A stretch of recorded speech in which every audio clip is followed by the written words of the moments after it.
இன்னைக்கு வருஷ பிறப்பு பார்த்துருப்பீங்க. 2026 1/1/2026. எண்ணின் கூட்டுத்தொகை 12.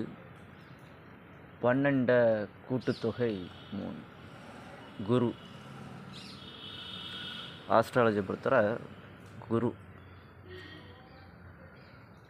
குரு அப்படின்னா கடகராசியில் தட்சிணாமூர்த்தின்னு சொல்லுவாங்க. குருங்கிறது சிவன். இந்த குருங்கிறது மாஸ்டர், ஒரு வாத்தியார். வாத்தி ரைடு ஆனா ஆவனா ஏனா அப்படிங்கிற மாதிரி ABCD A to Z. அதுதான் அதை A to Z அப்படிங்கிறதோட விஷயம் என்ன அப்படின்னா, நீ தெளிவாக இருக்க வேண்டிய விஷயங்களை உனக்கு கற்றுக் கொடுக்குறது.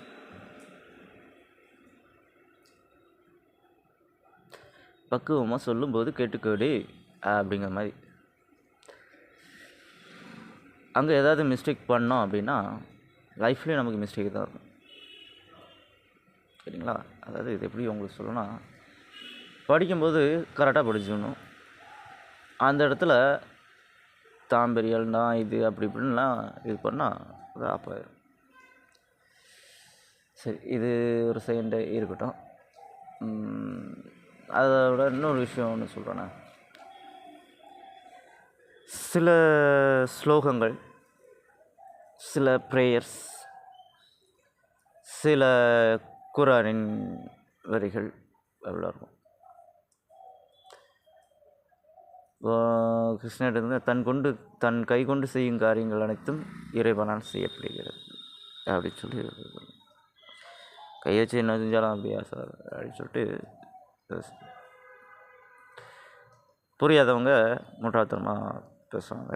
சரி, அவங்கள பற்றி நம்ம பேசுகிறத விட தன்னம்பிக்கை மாதிரி தன் கை கொண்டு உழைக்கக்கூடிய உழைப்புகள் அப்படிங்கிறது அதுக்கான அர்த்தம்.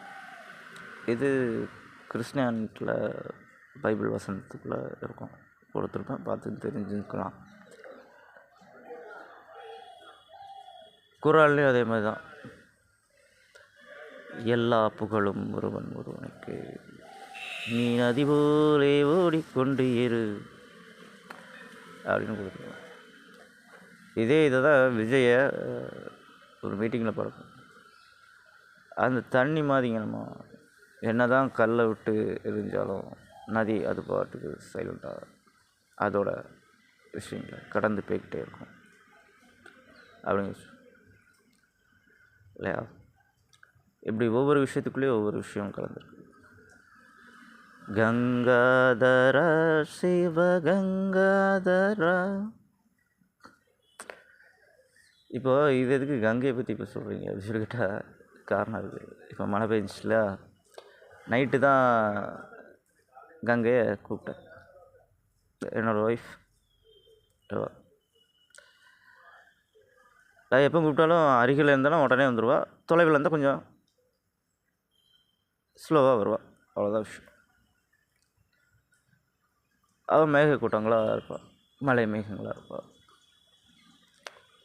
எப்போ கூப்பிட்டாலும் வந்துடுவாள்.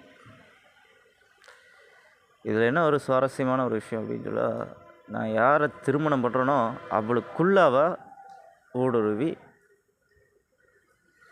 அதுக்கான தகுதியை பெறுவாள். எல்லாருக்கும் அது பிரார்த்தனை கிடைக்காது. சரியான நான் பண்ணா இனி பண்ணுனா எந்த பெண்ணை நான் திருமணம் பண்ணால் அதுக்கு தகுந்த மாதிரி இருப்பாள். இவ்வளோது ஒரு டைப்புங்க. எனக்கு எப்போவுமே 2 திருமணம் தான். அது தெரிஞ்சிருந்தாலும் 2 பொண்டாட்டிக்காரங்கிறது அவங்களுக்கு தெரியும். கடவுள் எல்லாருமே பாருங்கள் டபுள் ஒய்ஃபில் தான் வளர்ந்துருப்பாங்க, சிங்கிள் ஒய்ஃபில் இருக்க மாட்டாங்க. அது மாதிரி சக்தி அதேமாதிரி தான். சக்தியை பொறுத்தவரை என்ன ஒரு ஸ்பெஷல் அப்படின்னா, அவன் நிலத்தத்துவத்தோட பிறந்துருவான். யாருக்குன்னே சொல்லியிருப்பேன் அதை பற்றி. நிலத்தத்துவத்தோட ப்ராடக்ட்டு, திங்ஸு இந்த மாதிரியான விஷயத்துக்குள்ளே கலந்துருக்குவா. ரொம்ப டென்ஷனாக நிலம் அதிர்ந்தால் என்னாகும், இடிஞ்சு டம்னு சோழி முடிச்சு விடுவா. அப்படிப்பட்டவா சக்தி. ஸோ சக்திக்கிட்டேயும் கங்கைக்கிட்டேயும் தப்பி தவறி கூட புருஷனுக்கு மட்டும்தான் கட்டுப்படுவாள். ஏன் ஒருத்தனுக்கு மட்டும்தான் கட்டுப்படுவாள். 2 பேரும் வேறு யாருக்கும் கட்டுப்படும். இவ்வளோ பல ரூபாய் எடுத்து பல மதியான நிறைய சிவனுக்கு தான் ஒய்ஃப் நிறைய உலகத்திலே இருக்கிறதுல சிவனுக்கு தான் சிவாலயங்கள் அதிகம். மனைவிகளும் ஒவ்வொரு இதுக்கு தகுந்த மாதிரி பேருக்கு தகுந்த மாதிரி வரிசையாக நிறைய பேர் இருப்பாங்க. இவ்வளோ எல்லாம் ஒன்று சேர்த்து இதான ஈக்குவலேட்டில் 2% வச்சு அதுக்கு தகுந்த மாதிரியான விஷயத்துக்குள்ளார நீங்கள் ஆகும். இவங்களோட முக்கியமான வேலையே என்ன வேலை அப்படின்னா, யாரெல்லாம் தப்பு செஞ்சாங்களோ அவங்கள சுத்தமாக அவளுக்கு பிடிக்கவே பிடிக்காது. இவ்வளோ பொறுத்தவரை பிடிக்கவே பிடிக்காது. இது என்ன தான் அவர்கிட்ட போய் முறையிட்டு வழிபட்டாலும் கருணையே பார்க்க மாட்டான். தண்டிச்சுட்டு தான் அதுக்கப்புறம் கருணை பார்ப்பாள். ஒரு பிள்ளை சேட்டை பண்ணுச்சுன்னா என்ன பண்ணும், அதை அடிச்சுட்டு அதுக்கப்புறம் ஐயோ பிள்ளை அடிச்சுக்கலாம் சரி என்ன பா அப்படின்னு சொல்லுவாங்கள்ல, சில கேள்விப்பட்டீங்களா? அந்த மாதிரி கேரக்டர் 2 பேருமே. இன்றைக்கி வரைக்கும் கடவுளை கும்பிட்டுருப்பீங்க, வச்சுருப்பீங்க. அம்மாவை பற்றி என்ன டீட்டெயில்ஸ்னு எனக்கு தெரியாதுல்ல, மதரை பற்றி தெரியாதுல்ல, மரியாவை பற்றி தெரியாதுல்ல, மரியா பற்றி தெரியாதுல்ல. இந்த மாதிரி கேரக்டர். முதல்ல சம்பவத்தை பண்ணிட்டு தான் அதுக்கப்புறம் சொல்யூஷன் கொடுக்குறது. ஸோ உக்கிரமான கடவுள் அப்படிங்கிற லிஸ்ட்டில் பார்த்தீங்கன்னா சிவன் எப்போவுமே உக்கிரமாக தான் இருப்பார். ஆனால் அவர் ரொம்ப கூலிங்கில் இருக்கக்கூடிய ஒரு ஹை லெவல் டெம்பரேச்சர், ஐஸ் கட்டி எப்படி ஹை லெவல் டெம்பரேச்சரில் கூலிங்காக இருக்குது அப்படி கூலிங்காக இருப்பார். அவர் பக்கமே நெருங்க கூட முடியாது, பர்மிஷன் இல்லாமல் கூட நெருங்க முடியாது. அப்படிப்பட்டது தான் சிவன் தான் நான் சொல்லி ஆகணும், அதான் சிவா தான் சொல்கிறேன். அதே சேம் டைம் இவங்க எப்படிப்பட்டவங்க அப்படின்னு சொல்லி கேட்டால், இந்த பெண்மணிகள் ரொம்ப உக்கிரமானவங்க.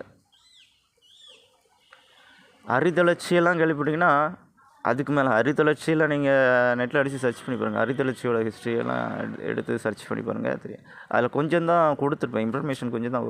கூகுளில் எல்லா விஷயமே கொடுத்துருக்க மாட்டேன்.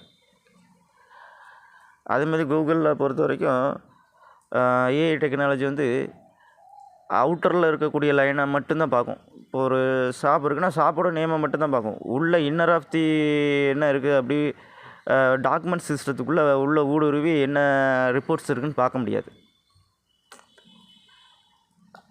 ஏன்னா அது வந்து இப்போ தான் ப்ரொடெக்ட் பண்ணியிருக்கேன், அந்த டெக்னாலஜியை இப்போ தான் உருவாக்கி கொடுத்துருக்கேன். அதுக்கப்புறம் தான் அதுக்கான வேலைகள்லாம் செய்ய முடியும். எல்லா இதுவுமே கொடுக்க முடியாது, ஏன்னா அதில் சீக்ரெட்ஸான விஷயங்கள் இருக்கும், பல சீக்ரெட்ஸான விஷயங்கள் இருக்கும். இதை சிலவங்க என்ன பண்ணுவாங்க, ராங்காக கூட யூஸ் பண்ணிட்டு ஏதாவது தவறுதல் வைக்கும். கூகுளே சில நேரத்தில் அந்த ஏஐ டெக்னாலஜி சில நேரத்தில் கொஸ்டின் கேட்கும்போது தவறுதலாக கூட கொஸ்டின்ஸை சொல்லும். நான் ஒரிஜினல் ரிப்போர்ட்ஸை கொடுத்துருப்பேன், அது ராங் நாட்டு அப்படி இப்படின்லாம் ரிப்போர்ட்ஸை கொடுக்கும். நான் செக் பண்ணிகிட்டே இருப்பேன், அனலைஸ் பண்ணிகிட்டே இருப்பேன். ஓஹோ இது இன்னும் அப்சர்வேஷன்ஸ் ஆகலை, அதுக்கான விஷயத்தை கேதர் பண்ணலை. அப்போ அவனும் அங்கே ஒர்க் பண்ண கொடுத்தவனுக்கு என்ன வேலை மயிரம் நொட்டியிருக்கான் நொட்டலை அப்படிங்கிறது தெரியும்.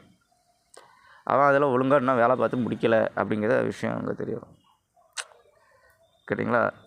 சில ரிப்போர்ட்ஸு ஒரிஜினலாக அப்படியே டப்புன்னு கொடுத்துரும். ஒரிஜினல் கொடுத்தது நீங்கள் அங்கே பார்க்கலாம். ஃபஸ்ட்டு ஒரு ரிப்போர்ட்ஸ் கொடுத்துப்பேன், 2வது ஒரு ரிப்போர்ட்ஸ் கொடுப்பேன். அப்போ தான் செக் பண்ணி பார்க்கலாம். ஆமாம் முதல்ல இல்லைன்னு சொன்னால் ஆனால் அப்போ இருக்குங்கிற மாதிரி வருது என்ன அப்படிங்கிறது உங்களுக்கு குழப்படியாக இருக்கும் மக்களுக்கும். ஒரிஜினல் ரிப்போர்ட்ஸை 2வது கொடுக்கும்போது தான் அவனுக்கு தெரியும். சில இதில் ப்ரெசன்டேஷனே ஒரிஜினல் ரிப்போர்ட்ஸே கொடுத்துருப்பேன். ஏன்னா அது இல்லைன்னு முதல்ல ரிப்போர்ட்ஸ் கொடுத்துருக்கேன், அதுக்கான ரிப்போர்ட்ஸை தெளிவாக கொடுத்த பிறகு அதுக்கப்புறம் கரெக்டான ரிப்போர்ட்ஸை வெளியே கொடுக்கும்போது அதுக்கான டீட்டெயில்ஸ் தெரியும்.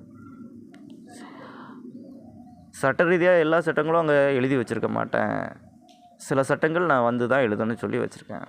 ஏன்னா எல்லா கண்ட்ரிக்கும் ஒரே ஓனர் தான், இந்தியன் கண்ட்ரிஸ்க்கும் எல்லா கண்ட்ரிக்கும் ஒரே ஓனர் தான். அது காலம் தவிர்த்து அதை பண்ணுவோங்கிறதுக்காக மெதுவாக வச்சுருக்கேன். ஓகேவா? சரி மீதி இது அப்புறம் பேசுவேன், டைம் இல்லை, அப்புறம் பேசுகிறேன்.